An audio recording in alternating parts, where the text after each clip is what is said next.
Just joined right as I said that. Good. And I remembered to turn the recording on. All right.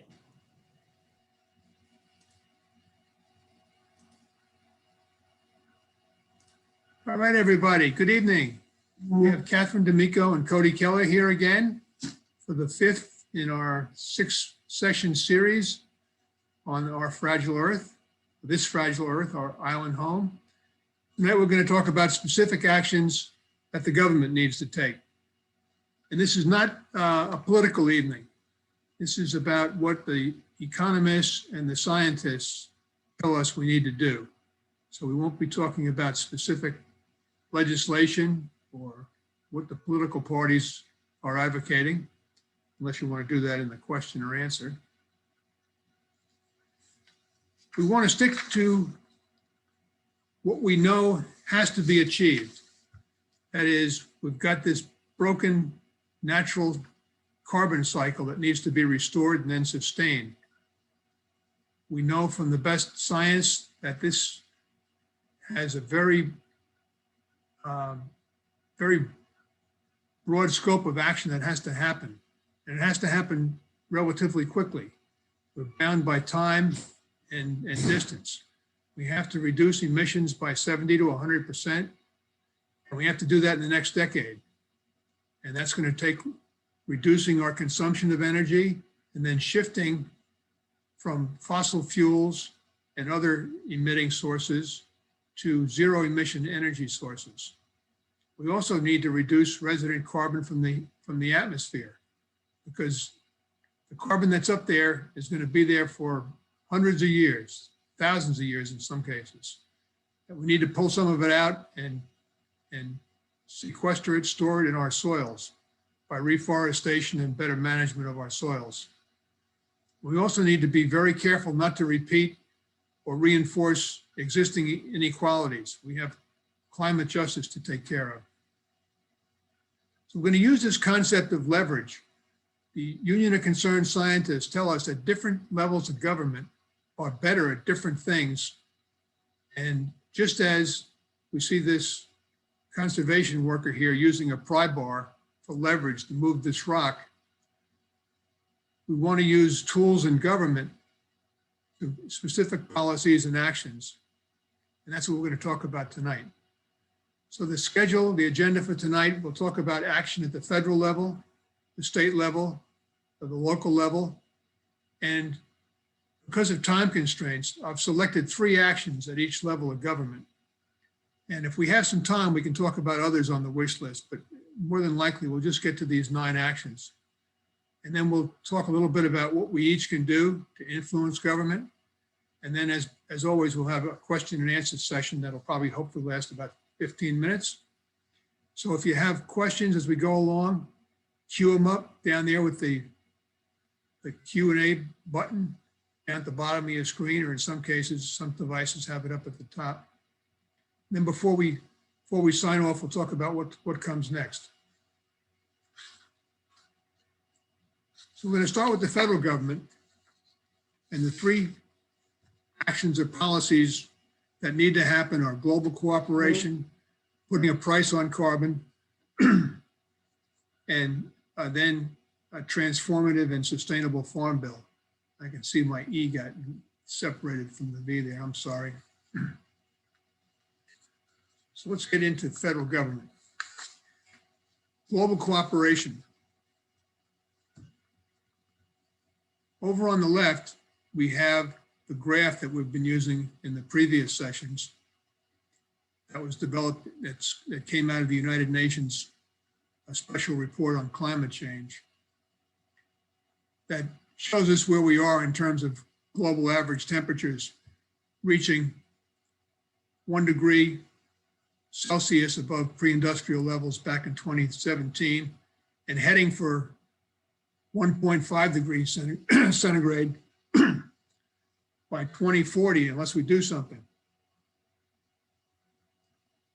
And this 1.5 degree centigrade threshold is what the Paris Peace Agreement is based on. As we've discussed, we know all kinds of bad things are going to happen if we reach 1.5 degrees centigrade. So the whole idea of the Paris Agreement is that nations around the world will all agree to limit their harmful behavior, their emissions, and their deforestation to keep us from blowing through that threshold. There's a couple of things about the Paris Agreement. It really relies on global cooperation. If it's not a competition, if one large emitting nation fails to set goals that are in line with not blowing through 1.5 degrees, or fails to meet their goals, their targets, we're all going to be screwed. So the diplomacy and the cooperation is very important. It may be the most important element of the whole scheme to be able to preserve life as we know it on Earth. There's also a justice issue involved, a climate justice issue. Just as in the United States, we find that disadvantaged groups are the ones who are least responsible for climate change, but the ones suffering the most from it. The same thing happens on an international level. Countries who have the least responsible for climate change, the ones who have emitted the least amount of energy, are in many respects the ones who are suffering the most from the droughts and the heat and the rising sea levels. The fourth thing that's important about the global cooperation is, from our perspective, from the United States perspective, our targets and our commitment to the program need to far exceed what we've done so far. Even before we dropped out of the Paris Agreement, our clean power plan was not anywhere near enough to keep us from blowing through 1.5 degrees centigrade. So we need to work with the international community. We need to help everybody succeed, and we need to pull more weight ourselves. We talk about the clean power plan needing to go on steroids.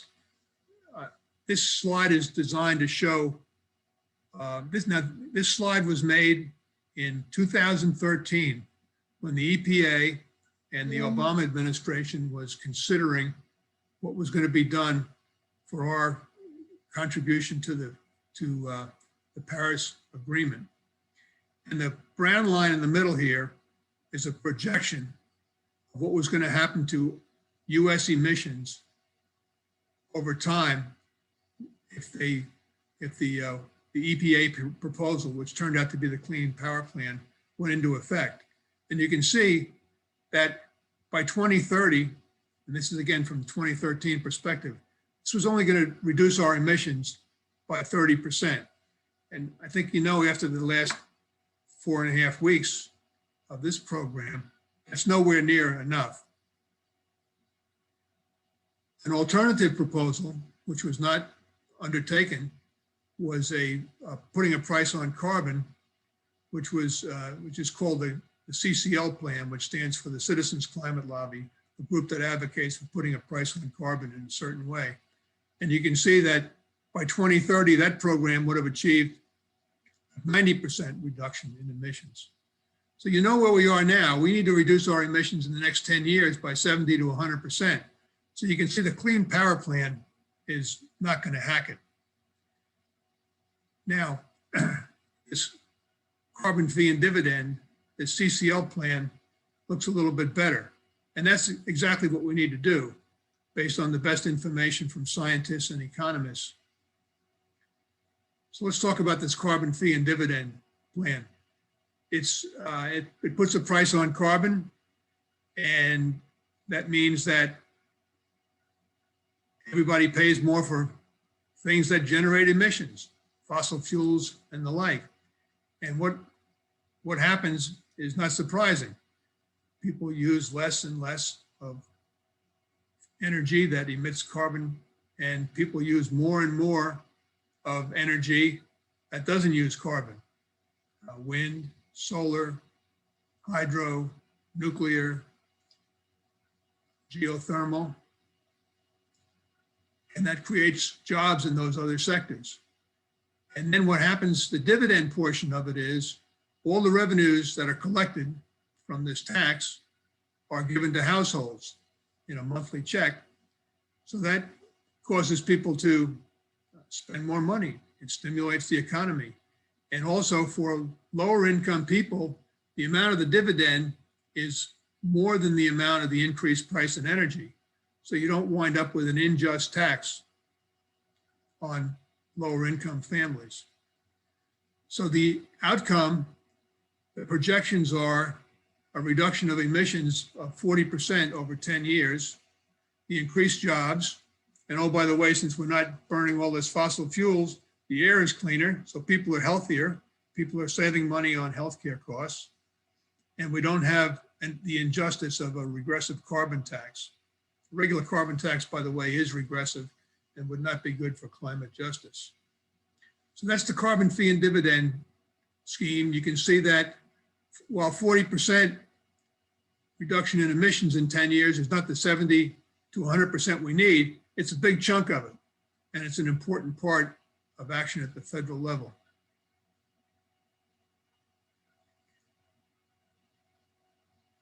The second thing, or the third thing now that needs to happen at the federal level is to overhaul the Farm Bill.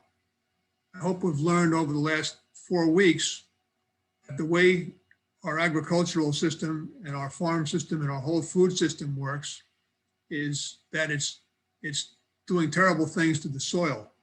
The projections are that in about 4 or 5 decades, our soils will be totally diminished and we won't be able to farm anything. And meanwhile, a good amount of the food that we're producing is harming people's health. And also the way we're farming for the most part is not sequestering carbon in the soil. It's not drawing down carbon from the atmosphere that we need to do. And of course, as the Union of Concerned Scientists say, this is not an accident. This is happening because private interests are driving government policy. So the one solution to that is to overhaul the Farm Bill. The Farm Bill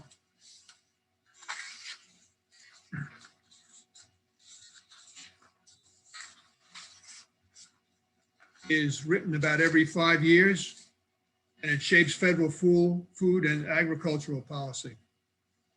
So the last one was enacted in 2018 and runs through 2023. To do it right, what we do is we take the subsidies for monoculture crops and crops that supply processed foods. We take those out of the Farm Bill. And we stop paying people to do bad things to our soil and our health. And instead, we pay farmers to store carbon and restore the soil through these methods that we've been talking about for the last couple of weeks: the silvopasture, regenerative agriculture, composting, and getting fertilizer out of the system.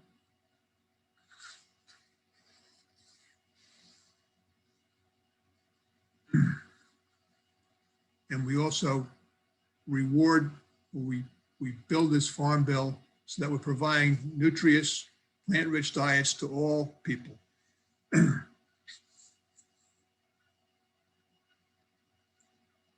Which will help eliminate the food deserts, areas where healthy and affordable food choices are essentially nil.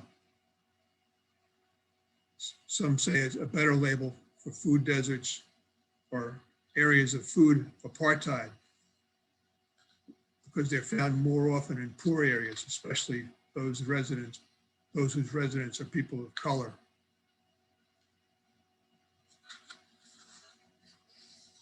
That's the third item for the federal level. Let's move on to the state level.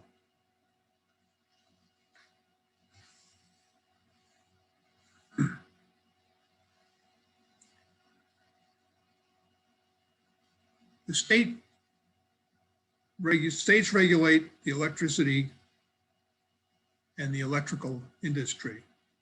And we remember that we want to electrify everything and generate power from zero emission energy. So it's not surprising then that the Union of Concerned Scientists say that the most powerful arrow in the state government's quiver is what's called the Electricity Portfolio Standard. The standards require electric utilities to generate a certain percentage of their power from non-emitting sources by specific dates. To meet our bold action goals, we should mandate that transition to 100% solar, wind, nuclear, in-stream hydro, and geothermal energy by 2030. By requiring a clear and firm target date, these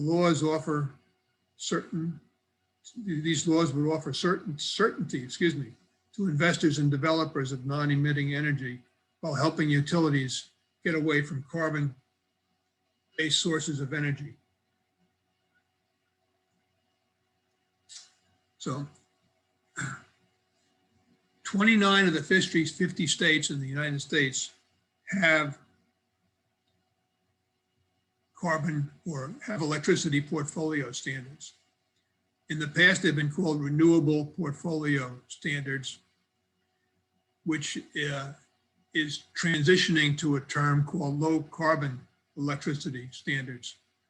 You may recall the term renewable can include bad stuff. Biofuels, wood, and such generate emissions when they're burned. And so instead of renewable portfolio standards, what we'll be talking about in the future is low carbon electricity portfolio standards. So there's a lot of states, including Florida, that have no standards at all. 29 states do. And as of last count, Maine, New York, California, Hawaii, Nevada, New Mexico, Washington, and the District of Columbia actually have standards that will get to 100% emission-free electricity. The problem is the dates and the timing is not that great. For example, you see here the graph of New York's commitment to, until recently, New York's goal was to get to 50% renewables by 2030. That's been changed in 2019 to get to 100% zero emission fuel by 2040, which of course is not enough.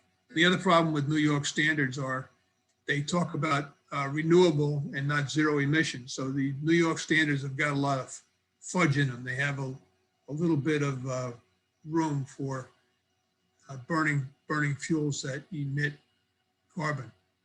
So that's the most important one, the low carbon electricity portfolio standard, the best quiver in the toolbox for states, according to the Union of Concerned Scientists. The second thing that needs to happen in the states is we need to reduce electrical consumption. As we've spoken before, unless we get consumption down, we're never going to be able to make the transition. We're going to be making so much, we're going to be using so much energy that there's going to be no way that we can make it all with zero emission energy. We have to reduce our consumption. And the way to do that is by requiring utility companies through state regulation to provide audits, discounts on energy efficient equipment, and most of all, to change their business models. Right now, most utilities in the country make money and strive to sell more electricity.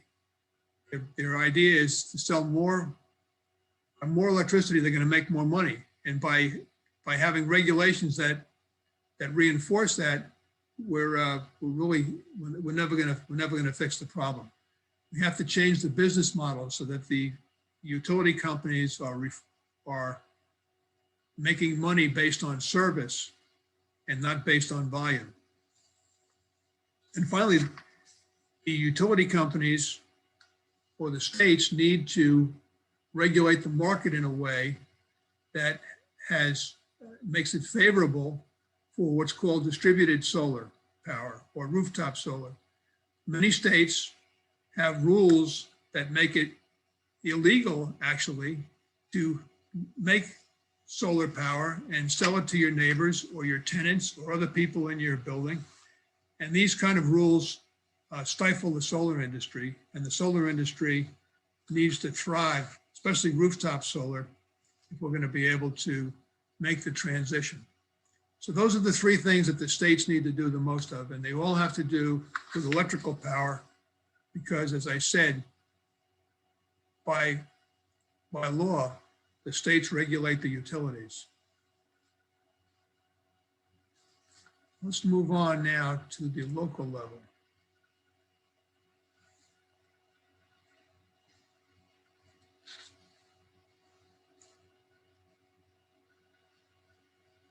The first thing that's suggested, and that is really essential for local level governments, counties, cities, townships, is to have their officials lobby the state and federal officials to do their job. Because even though what happens at a local level is very important, and it really is, because at the local level, we control the building codes, we control a good deal of the transportation, we control a good deal of landscape and farming. Unless the federal government is doing its thing with global cooperation, with a price on carbon, and with the Farm Bill, and nothing's going to happen that's going to save us. And the state, meanwhile, needs to do its thing with regulating the utilities. So above all, local government needs to let their state and federal people know that they need to be doing their job. The second thing is we need to move at the local level towards a commitment to a plan that's going to adapt our local communities and mitigate our local communities against climate change. A good way to do that is through a comprehensive plan. For local governments to be effective, it can really help to have a plan. And a comprehensive plan can be a document that establishes the vision of the citizens about how the entity will grow in the future. It contains goals, objectives, and policies that reflect this vision and which guide development and preservation.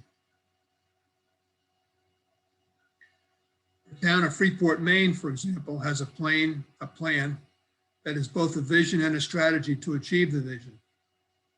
It is what the town wants to be and wants to look like several years down the road. It identifies what needs to change, what needs to be preserved.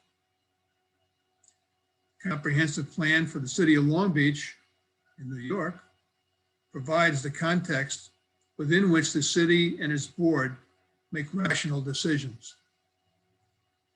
In Florida, there's actually a law. It's called the Peril of Flood Act of 2015 that requires all cities and counties to update their comprehensive plans by this year, by 2021, to take into account sea level rise and climate change. How opportune is that? Given what we know about the climate crisis and what needs to happen, the bold action that we know needs to happen, here are suggestions for the vision, goals, and objectives and policies to be adapted in the comprehensive plan for local communities.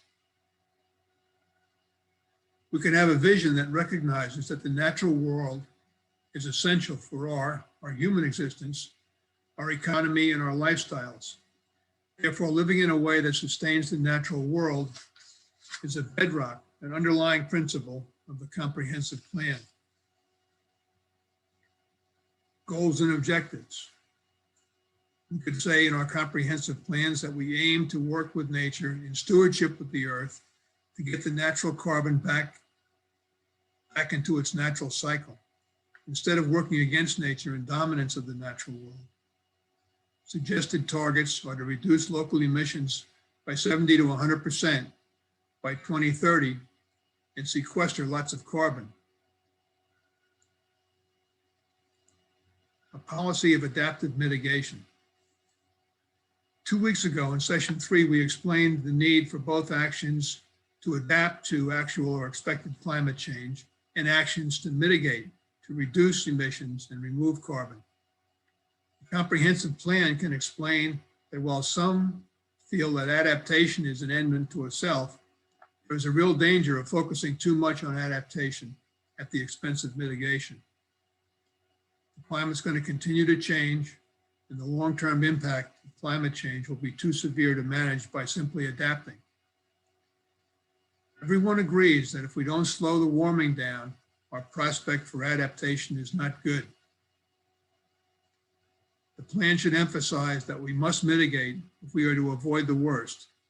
And the plan aims to do just that by establishing a goal of reducing local emissions 70 to 100% by 2030 and sequestering lots of carbon.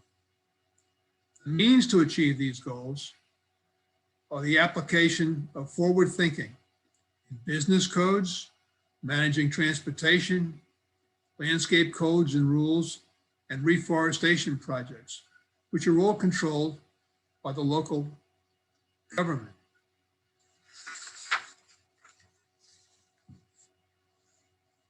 Specific local policies could then be zero energy building codes.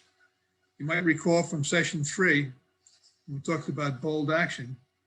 What we want to do, what we must do, is electrify almost everything and generate that power from zero emission sources.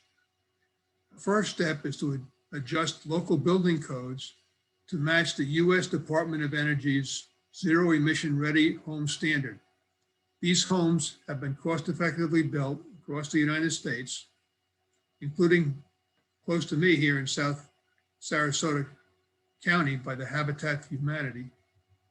Certified zero energy ready homes represent a whole new level of performance with rigorous requirements that ensure outstanding levels of energy savings, comfort, health, and durability. Similar zero energy standards should be adapted for community buildings so that all new construction and renovated buildings will make more energy than we use. And that's what's shown on this graph over here from the DOE. If we establish codes that are down to lowest level down here on the energy index, we actually have homes that are making more energy than they're using. The Union of Concerned Scientists tell us that everyone benefits from energy efficient construction. Energy efficient buildings enable the banks and the builder to make more money through the higher cost of construction. And the owner is going to save money through the decreased operation costs. While higher construction costs might result in a larger mortgage payment, the increased efficiency will result in lower energy bills, and the two can balance each other out. In addition, many lenders are now offering what's called energy efficient mortgages to help home buyers with the increased cost. And what's we've learned through this is that energy efficient savings reduce mortgage defaults by 1/3. Energy defaults by 1/3. So the banks are loving it and the people are loving it.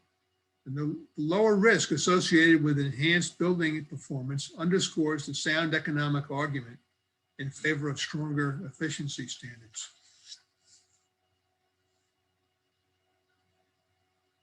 And using these low energy standards for affordable and low income housing provides real climate justice.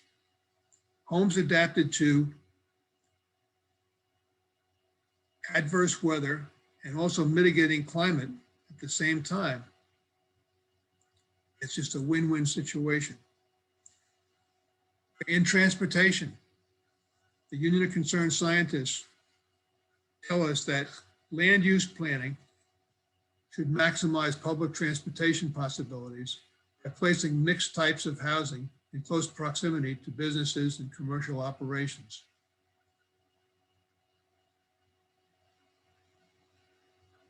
Thoughtful planning can protect the natural environment and the community character by reducing the need for roadways and therefore decreasing the air pollution, emissions, and conserving our limited energy resources. Of course, all public transportation, be it rail, bus, or trolley, should be electric with power coming from zero emission sources. Local governments should encourage the use of electric vehicles by providing electric vehicle charging stations powered with energy from the sun, especially in areas of multifamily housing.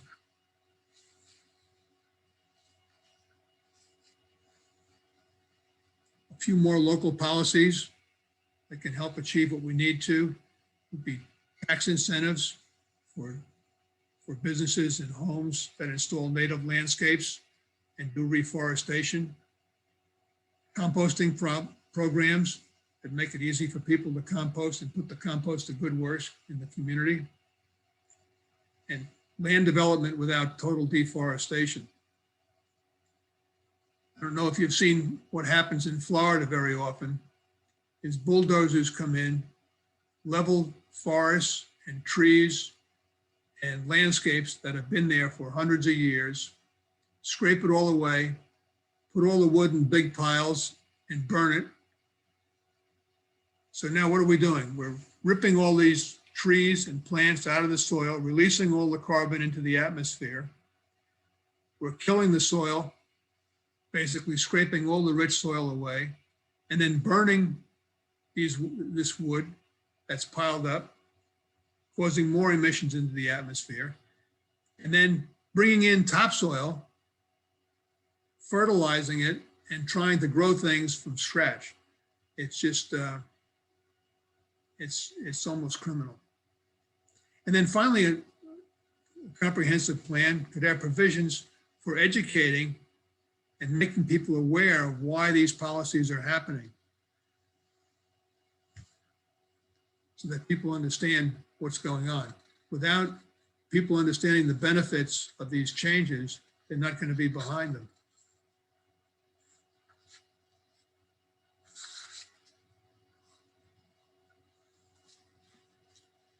Okay. Last but not least, for local policies, we need to make sure the local government is on top of refrigerant management by being the local police. Because 90% of refrigeration emissions happen at end of life, effective disposal of those currently in circulation is essential. After being carefully removed and stored, refrigerants can be purified for reuse or transformation into other chemicals that do not cause warming. Since local governments are normally responsible for waste management, officials closest to home should be held accountable for making sure our local procedures and public information make for a smooth and effective end-of-life process for our old refrigerators, air conditioners, etc. And recall that refrigerant management is number one on the list of 100 solutions for drawing down global warming. The estimate by the people at Drawdown is something like 90 gigatons of reduced carbon dioxide through 2050 by refrigerant management, reduced CO2 equivalents. Okay.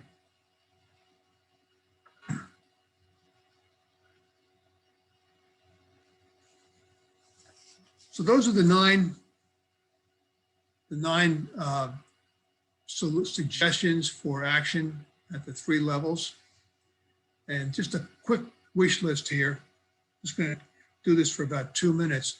There's some other things that could happen at the federal level, a We the People amendment to take corporations out of the business of running the country, a pandemic response, and resurrecting the Conservation Corps. We don't have a whole lot of time for this, but we do. I do want to put in a pitch for the We the People amendment. We talked about this, I think, last week or 2 weeks ago. The corporations have an outsized role in influencing government, and the We the People can overcome that by ensuring that only people are endowed with constitutional rights.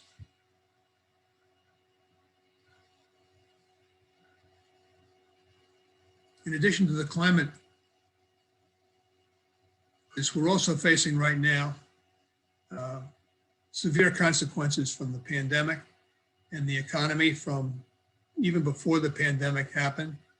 We have a situation where almost half the families in the United States are living from paycheck to paycheck or in poverty. And we need to ensure that our pandemic response also takes care of the problems that we had before the pandemic, which includes changing economic measures of success, abolishing corporate personhood, as I said before, and then doing all the things we need to do to come out of the pandemic ahead of the situation with climate, converting from fossil fuels to zero emission energy and reforestation and soil management. There is also a good amount of evidence to show that we would really do well to have the federal government resurrect what we had for a Conservation Corps in the Depression, a global tree planting project that would employ people who are in poverty, also train them during the Conservation Corps time to come out of it with a better education. And it could really do some help now. But we won't spend time on that. Okay, so those are some ideas for what we can do, what government needs to do. What can we do about this? One way would be to maybe adjust our thinking by saying to ourselves, wait a minute, this is our tax dollars at work here. Our tax dollars are being used to subsidize fossil fuels and big agriculture in ways that's harming our health and ruining our environment and creating a future that is going to be unlivable in many ways. So why aren't we lobbying? Why aren't we talking to government as individuals? We know that fossil fuels and big agriculture have lobbyists, especially in Washington and in other holes of government as well. Why don't we think about spending some time lobbying or talking to members of Congress?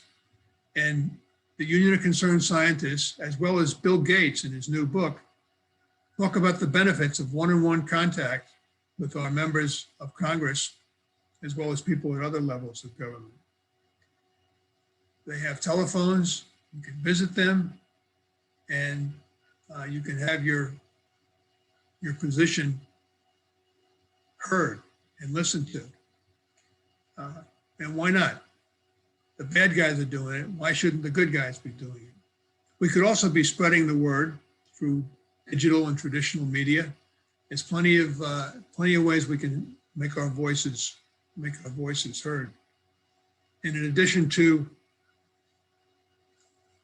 speaking out and spreading the word, you can also join advocacy groups. Citizens Climate Lobby is a group that works. It's a nonpartisan group that works towards putting a price on carbon and having the dividends returned to citizens. And the Move to Amend is a group, another example of a group that you could Google and get in touch with. They're working in your area, I promise you, to abolish corporate personhood. Those are some ideas about what you can do. All right, let's open it up to questions. We've talked about a good amount of things here tonight. International cooperation at the federal level, the national carbon fee and dividend law, overhauling the Farm Bill at the state level, the important work that needs to be done with regulating utilities for low carbon electrical portfolio standards, reducing consumption, advocating or taking the barriers down for community solar, and the things that need to be done at the local level to keep the pressure on the state and the federal people to create policies that move for an adaptive mitigation strategy to reduce emissions in particularly buildings and transportation, and finally, of course, refrigerant management.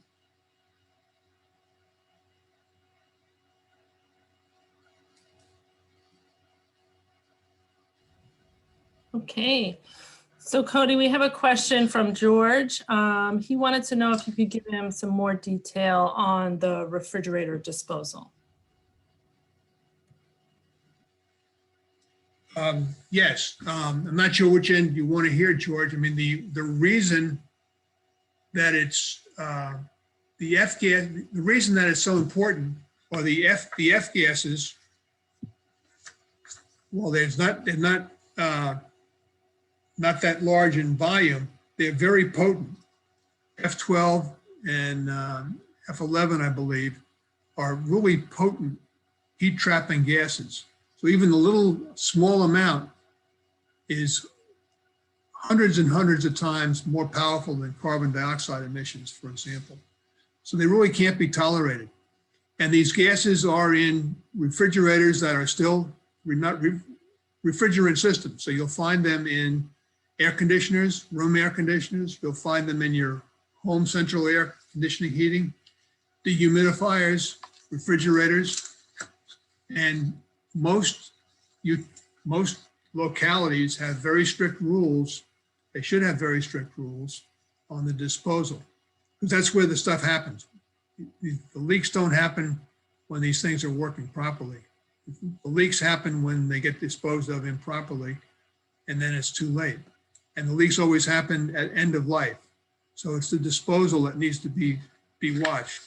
So for example, I mean, you could go do the dump police. You can go down and see your local dump and see what's happening where people are throwing their old air conditioners. And if they're just getting thrown around and abused, we know that nobody's watching the system, and that's bad. And they need to be called out for it.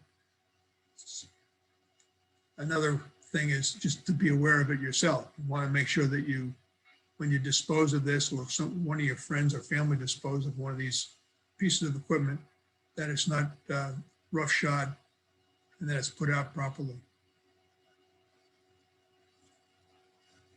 I hope that answers your question, George. Okay. We have another question from Barbara. She says the naysayers, corporations, and money groups not wanting to make necessary change, how do they justify their position? Do they not accept the inevitable consequences of not addressing climate change? And do they not see the downward spiral of life on Earth because of our poor behavior regarding carbon? Yeah, Barbara, I'm not going to be able to answer that question very well because I don't understand why they think that way. But I can understand where it's coming from, because a lot of the naysayers, as you say, the doubters, are getting their information from the top. And I say from the top, talk about very powerful countries, in some instances, countries like Saudi Arabia, corporations that are in the fossil fuel business or the big agricultural business spend a lot of time and money, just as the people in the tobacco industry did many years ago, creating false narratives, and they were the harbingers of doubt, the merchants of doubt, as the book is called. So a lot of the naysayers are getting the information because it's been propagandized.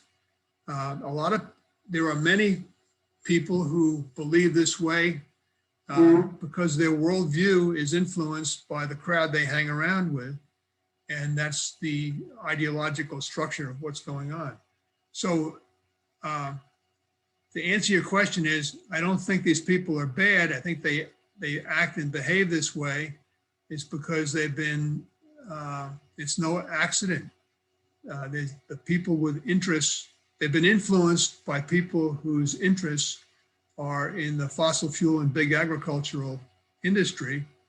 And a lot of very professional people are being paid a lot of money to spend these, to do these, this disinformation program, which is why it's so important that we try to get the right information out to people.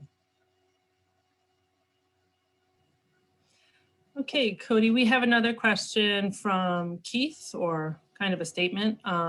We should have a curriculum for 9th to 12th grades across the US, which teaches these things that must be done. I agree, Keith, and where I work for Audubon, we are creating climate curriculum for youth. And it's not an easy task because it can be a scary topic, especially for younger elementary grades. But I don't know about high school. Coty, do you have any information on that? Only that this could be another area that we would want to reinforce for government action. I mean, this is, in a lot of ways, you need to get the government involved, certainly in the case of high schools, in curriculum. And I think it's very important. I think it's very important, not just for high school. It's also at the lower levels and even for adult education, for people to get the proper information. But I would say it would be the same concept that Bill Gates talks about and that the Union of Concerned Scientists talk about is we need to go to the people of authority and talk to them one-on-one about how important this is and get the rest of the community behind that movement, because it's very important. And those high schoolers are really the ones who can get people to take notice. So they have a lot of sway and can be very inspiring to a lot of people. So I think it is worth the effort to reach that audience. Ahmad has an interesting point here. He said, a recent discovery that Mars has very high CO2 levels. Assumption is that other planets have similar condition, but it appears that our planet is the only one that humans and animals can live on. Hope the effort to discover outer planets should be spent on saving our Earth. More of an opinion, but thoughts? Yeah, it's a good point too. I think a lot of the research that's being done on Mars, or the effort to collect information, is the assumption, or the information is that life used to exist on Mars, which means it wasn't so hot there before. And what happened to their atmosphere, and did they have a collapse of their greenhouse through the greenhouse effect, or what happened? We don't know that, but it certainly is something that we are interested in, because we know that this greenhouse effect that we somehow think is a bad thing because temperatures are rising. Without the greenhouse effect, we wouldn't be here. It would be too cold. But it's come out of balance. And what caused it to come out of balance? Well, we know what's causing it to come out of balance. We may find that something similar happened on Mars. And that, I don't know if we'll be around that long to find out, but it's interesting. It's very interesting. Judith has a couple of questions. One is about AC units in old cars that go to the junkyard, and how important is that, and what we can do to influence car AC disposal. My understanding is the refrigerant, the people who work on the air conditioning in cars are supposed to be certified to capture the freon or the old refrigerant that they capture. Just as I know is from my day on Navy ships where we worked with for refrigerant that was, very disposable. I mean, it was almost disposable at times. It was 20 years ago, if your car air conditioner was out of stuff, you could go to the auto store and buy a can of spray and recharge your conditioning system.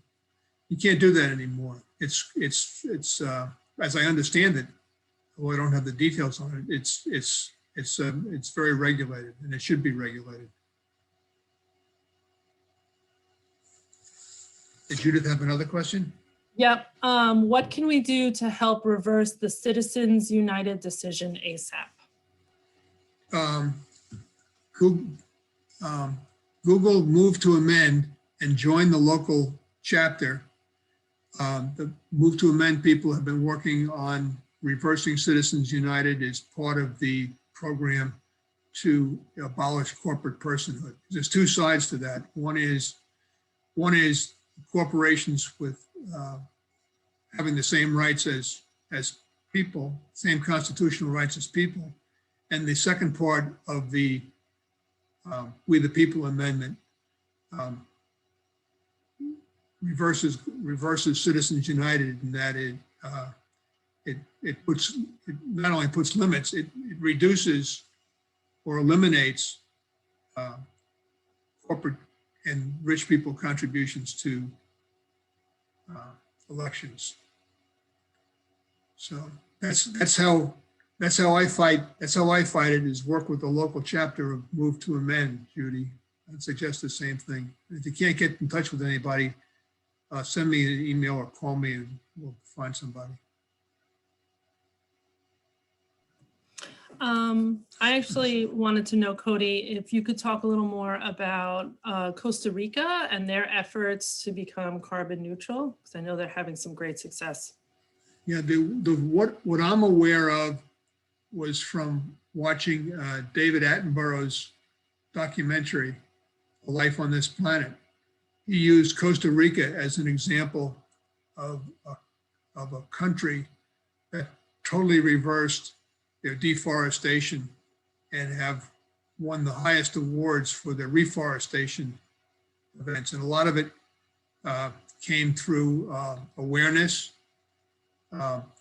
people in the community pushing for it and coming up with some great programs. I don't know the specifics of how the program worked, but I know that Costa Rica has become an example of reforestation that's totally successful. I'm sorry I don't have any specifics, but I know there's a lot of smart people in Costa Rica, including some of our relatives. Very true. Yeah, so Margie's relatives, they've done a great job with it, and it's become an economic boom as well. It's a case study that I have to read. I'm sorry I don't know more specifics. Oh, that's okay. We got a couple minutes left. Judith had one more comment. Any thoughts about family education for these issues? From my experience, kids are more fearless than adults, and family outdoor programs integrating climate change issues could be a fun learning experience for young kids, middle and high schoolers and adults. Yeah, Judith, that's a really good point. And there's a lot of work being done with intergenerational, multi-generational programs and studies. So that's definitely an up and coming area of interest for a lot of social justice, environmental justice groups are doing those kind of not only education programs, but engagement and outreach programs, volunteer programs, things like that. Yeah, and it's absolutely essential to get younger people involved because they're more effective than us old geezers, so to speak. Yeah. Catherine, are you aware of any intergenerational programs in the Long Beach area? I'm not right in Long Beach. Surfrider does, quite a bit in this area, but I'll think about it and let you know, Coty, you could share. Good.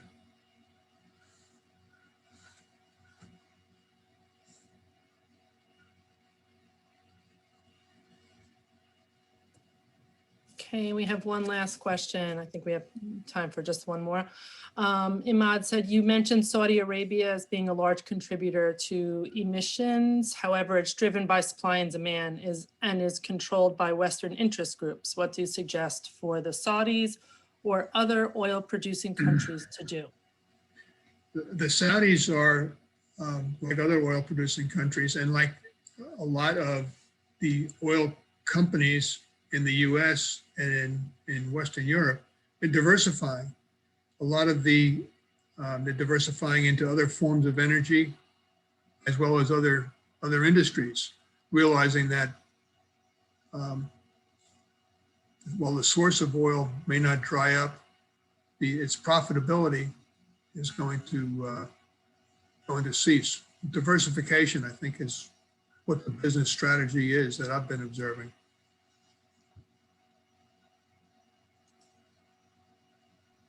That's it for our questions, Cote. Okay. So what's next? I will send an email tomorrow night that has some homework, a quiz that hits on the main points that we covered tonight. There'll also be a reminder and a link for registering for next week's session. I can't believe we're through this already. We're at the graduation next week.